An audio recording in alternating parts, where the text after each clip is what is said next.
Melancholia, a 2011 science fiction drama art film written and directed by Lars von Trier. Introduction. Melancholia is Justine's state of mind.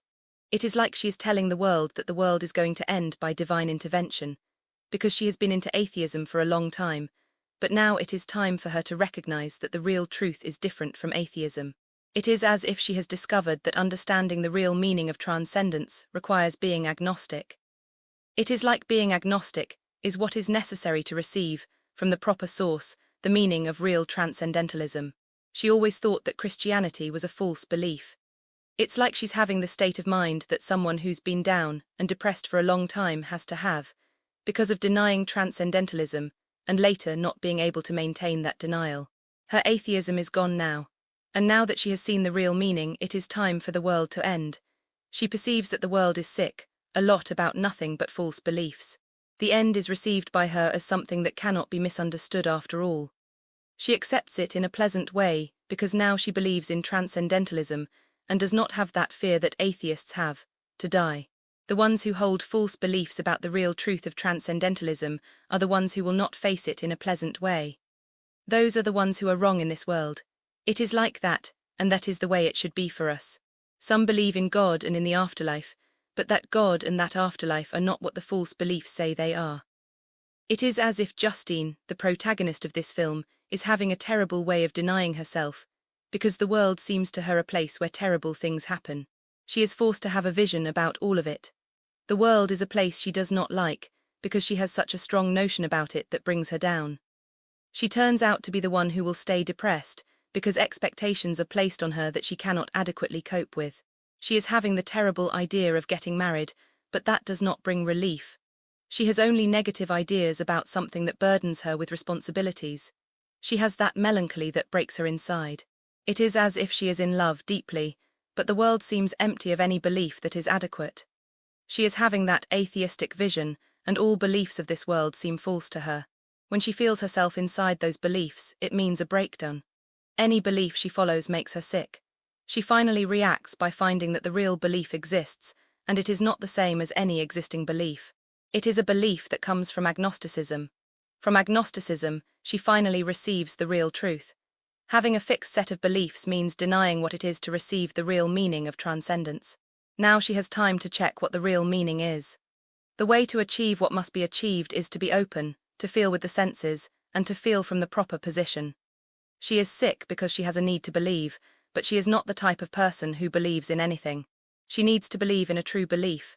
Her education as an atheist has made her lost when she needed more and more the real sense of transcendentalism.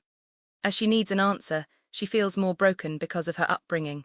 She has been raised by atheistic parents, and that means she cannot easily be a believer. She belongs to the group of atheists, but she is different, because she has an urgency all the time about the real meaning of it all. She needs to make sense, because she finds that atheism is not the answer for her. It is not the answer, because she knows there is something more than materialism. She feels the need to find the answer because she is lost. Her mind wanders and is trapped by melancholia. Melancholia is going to make her totally depressed, lost, and meaningless. But in that deep state of mind, she's going to find that the real answer for her is agnosticism.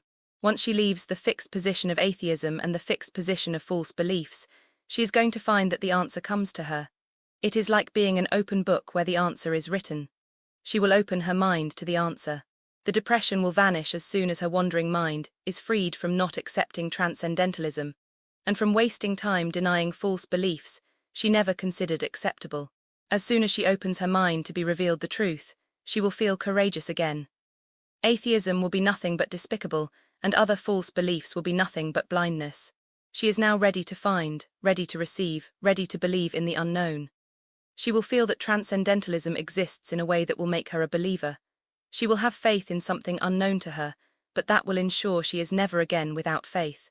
Justine shows some supernatural clairvoyance when, later in the film, she guesses the number of beans inside the glass jar, the number that the guests at the celebration had placed there. At a certain moment, she says that planet Earth will not be missed by anyone, and that this world is a cruel world. It seems that Justine has had ideas about all the misery that exists in this world, the confrontation between different groups with different ideas, and how all of it is useless and meaningless. The misery in this world covers everything, and leads to the most infamous sadism, constantly. Melancholia is an allegory of how someone, transmitted by real supernatural forces, is revealed the solution. To end all this absurd sadism, the end of humanity. Melancholia means the end of all this inhumanity on earth. The ones who are wrong, the unbelievers and the believers in false beliefs, are the worst cause of problems. They are creating all the problems and all the sadism in this stupid world. The ones who are agnostic are the ones willing to openly receive the truth. They are not distorted, not blocking the answer. The answer that comes from true transcendentalism cannot be easily received unless one is agnostic. Later, if the truth channeled to the receiver is truly convincing, the receiver will become an agnostic theist, a believer in transcendentalism who must remain open to receive the true answer that resolves their questions about transcendental matters. In this movie, the end of the world means that time has run out for more misery caused by those who are wrong. Time has run out because they are not going to change. The massive, stupid attitude of possessing the real answer and agreeing to die or kill to defend something that is wrong has met its end. The end will put an end to all the suffering caused by arrogance and the stupid ways of acting of idiots without enough intelligence. The destructive ways of acting will finally meet destruction because planet Earth is going to meet its end. This is why Justine says that no one is going to miss Earth and that this planet is a cruel world. She has been in a low for months, and if something has taken her out of that mental state, it has been melancholia. Now she feels that it is time for justice. All injustice was, and is, real for her. When you are in a low, the world seems nonsense, and all sadism points to oneself just for being useless, for having a wandering mind trying to make sense but not getting anything. Only the feeling that this world has no meaning. Most of humanity is wrong, and the solution seems very far from the present. But Justine recovers. She does it because she feels that uncertainty and the unknown are now being felt by all humanity. Now that melancholia is not known whether it will really collide with Earth or not. Humanity feels that this event could be a sign that humanity has lost all opportunities to continue with its cretinism, a sign of the extinction of life on Earth, ending all cruelty and sadism. Lack of intelligence has brought the end of inhumanity. Justine feels recovered because melancholia is the answer to everything that has been transmitted to her during her melancholy or depression. It means that divine justice is taking place in time. It seems that justice is what she has waited for so long, when she felt the cruelty in this world, the lack of meaning, the confusion. There was a lot of distortion, and channeling was difficult. But in the end, melancholia ended her melancholy. It is not because of her state of melancholy that melancholia has come to collide with Earth. It is rather because divine justice has reached this end. What has made this justice become real? It has become real at this moment because the world did not mean change. The world is repeating the same mistakes all the time. Madness never stops, and humanity always commits the same wrong actions. It is not that no one can be revealed the truth. It is that lies are taken as truth when they are not. Different positions with different false truths defend themselves against each other in ways that create generalized insanity, and it is absurd in the end. Justine, when more in a low, did not make sense at all. Everything was reduced to absurdity. She felt extremely sensitive to all the damage caused, because her mind found no relief. Now, part 1 titled Justine begins. Justine and her naive husband are going to their wedding celebration. Justine is acting like her husband is the man for her, but he is really naive and not as atheistic as she is. She is having time to have fun, but that fun is really sick for her, because she is not the type of woman to support that man. She is not the wife that is meant to be the wife of that man. Now they arrive at the place of celebration, where Claire, her sister, and her husband John wait for them. Justine notices a star in the sky that is really Melancholia, a wandering planet that later collides with Earth. Now the bride wants to visit her horse and acts like a little girl. She is showing an easy attitude, but it is not that easy to do the right thing for someone like her, with a husband like him. Now they are received by the guests in the celebration room. Her family is there, and they are the type of non-believers like Justine. Her mother is a truly despicable woman. She is against all conventions. She does not feel happy having to speak for all the people who are there. Her father is joking with the waiter and wasting his time. Now Justine's boss is talking to everyone about her. He is after a new tagline from her for his work, but she does not pay attention to it. Now the father is going to speak to everyone present. He maintains a sarcastic attitude and talks about her mother. The mother speaks now and manifests an atheistic attitude when she says that she did not go to church and that she does not believe in marriage. She is openly against that marriage. Now Claire tells Justine to go to another room. They go to a room and Claire tells her that it has to be serious. Now they are back with the guests. Justine leaves the place and goes outside to the garden. She moves around the golf course in the golf cart. She acts in a strange way. She remains there alone, pissing on the grass and looking at the night sky, at that star that is actually Melancholia. Now in the celebration room everyone is looking for her. She enters the place and kisses her husband. He is going to speak for all of them now. He is someone normal and does not have that bitter sense of humor of non-believers like her family. Now everyone is dancing. Justine seems happy. Now she is taking her little nephew to bed. Claire appears in the room. The little boy is asleep and Justine is asleep next to him. Claire wakes Justine. She seems to be losing her strength. It is as if she is manifesting negativism. Claire tells her she better not sleep during the celebration. Justine says that she has visions of herself, and in those visions she does not have the strength to continue properly. Claire tells her not to say that to Michael, Justine's husband. Now Justine is in the bathtub, staring into space. Her brother-in-law is going to look for her. He knocks on the door and tells her to go to the celebration room. Now her brother-in-law is talking to Justine's mother. She answers in a despicable way and refuses to participate in what he requires. He puts her clothes and things into a suitcase. He takes the suitcase and the rest of her luggage and throws everything on the front stairs at the entrance to the mansion. Now in the celebration room, Justine and Michael cut the wedding cake. Now Justine is told by her husband to go to another room alone to talk. They go to a room. He gives her a photo of the place where he wants them to settle together. The photo shows orange trees in a place in the country where he wants them to live. She says the place is nice, but it really is not for her. She feels that her husband's plan is not something she likes. They kiss and she leaves the room. Now she is in another room when her brother-in-law enters. He tells her the wedding has been very expensive. He is angry because she is not behaving properly. He wants her to be happy with the celebration. Now she is in the celebration room again. Her father dances with her. Now her boss introduces her to his nephew. Her boss wants a tagline from her. He pretends his nephew will get that tagline from her. Now the boss's nephew dances with her for a little while. Now Justine goes to a room where Michael and Claire are together. As soon as Justine enters, Michael leaves the room. Now Justine and Claire are talking together. Claire thinks Justine is acting and hiding her true feelings. Now Justine takes her mother's luggage to the room where her mother is. Justine tells her mother that she is scared. She says she is worried and lacks strength. Her mother speaks in a despicable way and tells her to leave the room. Justine says again that she is scared. Her mother orders her to leave. Now Justine is back in the celebration room. She seems lost. Her husband looks at her and cannot hide his concern. Now they both drink from a bottle. Now Claire tells everyone to go out to the garden. They all go out. They are going to let dedication balloons fly. Now Justine is standing there with her eyes closed. She seems very tired. Now all the people are back in the celebration room. Justine and Michael go to a room. He looks not normal, but still he starts to undress. She tells him to sit next to her in bed. They kiss, but she feels sick. He tries to make love to her, but she stops him. Now she leaves the room. She goes outside to the golf course. Suddenly, her boss's nephew appears there. She pushes him and he falls on his back. She places herself on him and has sexual intercourse with him there. Now, again in the celebration room, Justine dances with her father. Now Justine and her father are outside, in front of the entrance to the mansion. She tells her father that she needs to talk to him. He agrees to spend the night at the mansion to talk to her the next morning. Now Justine is in the garden and her boss talks to her.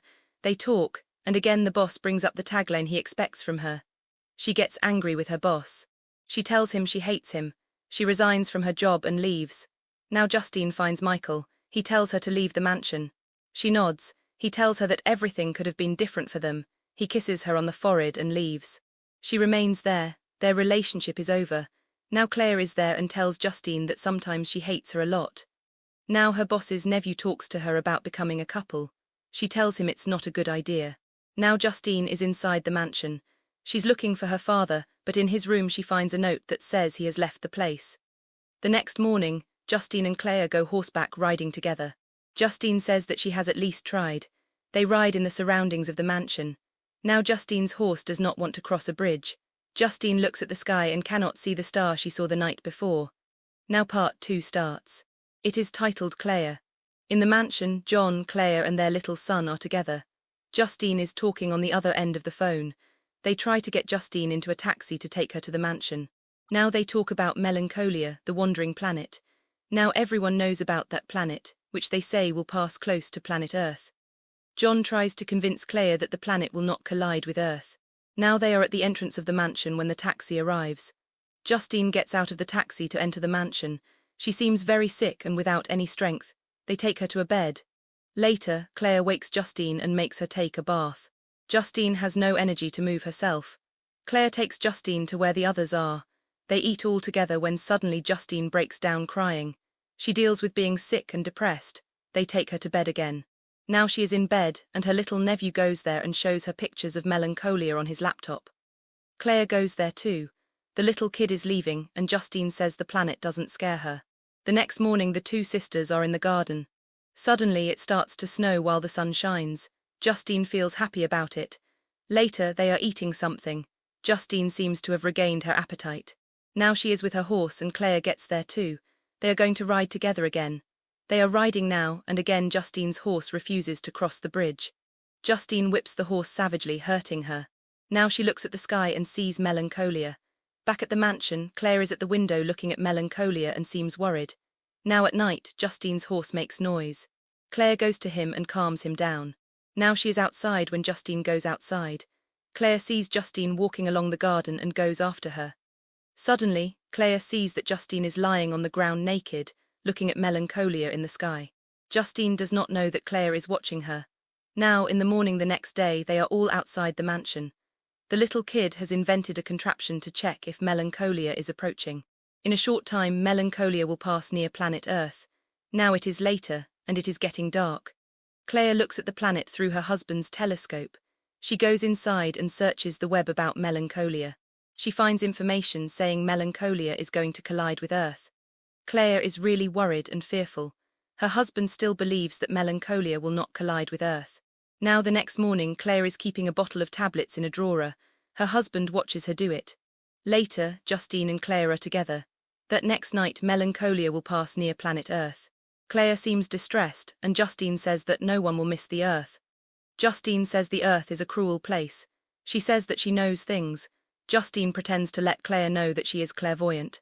Justine now says that there is no life on another planet in the universe. Now it is dark, and it is 11 p.m. John is trying to wake up his little son, but he is very asleep and does not wake up. John and Claire go outside to see Melancholia go by. They are looking at the planet through the telescope. Justine is now there with them too. Claire and John are talking about Melancholia. John says that now the planet is distancing itself from Earth. Now they both use the contraption created by their little son. They are all sitting at the table outside. Claire suddenly feels sick. She is having a lot of anxiety. John reassures her. Claire uses her son's contraption to check Melancolia's size. The planet is smaller now. That means Melancholia is moving away from Earth. Now inside, Claire tells Justine to be happy. Justine says it's hard to be like she is. Now the next morning, John and Claire are outside the mansion. Claire seems more relaxed, but John seems concerned while looking through the telescope. Claire falls asleep for some time and suddenly wakes up. She goes to the telescope. John is not there.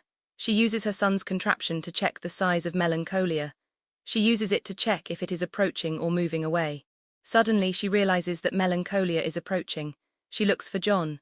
She goes inside and looks for the bottle of tablets in the drawer. She notices that the bottle is now empty. She asks Justine about John.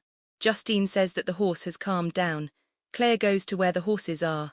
There she sees John lying on the ground, dead after an overdose with the tablets. Now Claire's little son has woken up. Claire calls Justine to have breakfast outside.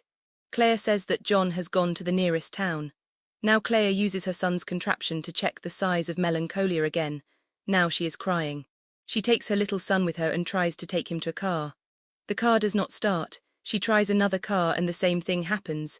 Justine asks Claire what's happening. Claire doesn't answer. Now Claire and her son are in the golf cart. They leave while Justine prefers to stay there. Claire is driving the golf cart, but when they reach the nearby bridge, the golf cart stops and does not start. Claire continues on foot with the kid.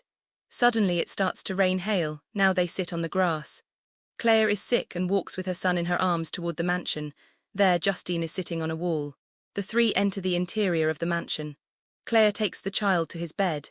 Claire tells Justine to wait for the final moment, drinking some wine in the garden. Justine says the plan is absurd. Claire is crying and tells her that sometimes she hates her a lot. A little later, Justine is with her little nephew outside.